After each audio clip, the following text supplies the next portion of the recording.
আর আপনারাও আমার বোনটাকে দোয়া করবেন, একটু সহযোগিতা করবেন। ভিডিওটা শেয়ার করবেন, শেয়ারের মধ্যে হলেও অন্ততপক্ষে কেউ না কেউ দেখে বাহিরের মানুষ সহযোগিতা করবে।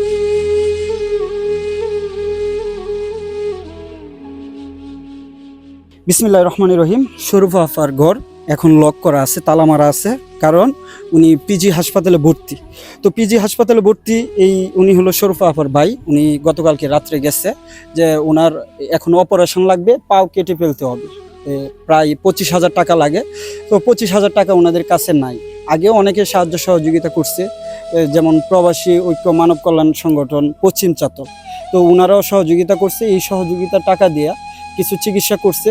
তো এখন 25,000 টাকা লাগে, যেহেতু দুইটা আঙ্গুল আগেই নাই, তো এখন পাওটা কেটে ফেলার জন্য প্রায় 25,000 টাকা লাগে।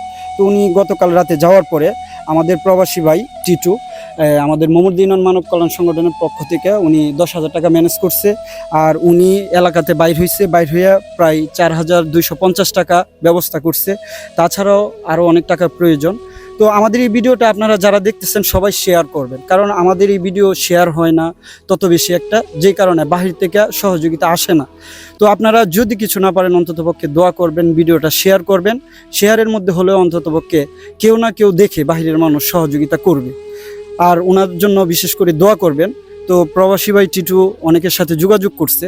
তো আমরা এই ভিডিও দেখে অনেকেই সহযোগিতা করে, আবার দেখা যাচ্ছে অনেক বেশি রোগী হওয়ার জন্য আমরা মোবাইলে ফোনে সহযোগিতা ব্যবস্থা করতে হয়, যেহেতু শেয়ার হয় না, অনেকেই দেখতে পারে না। এই জন্যই আপনাদেরকে বলবো ভিডিওটা শেয়ার করার জন্য, আর টিটুকে বলবো কিছু বলার জন্য। আসসালামু আলাইকুম সকলকে।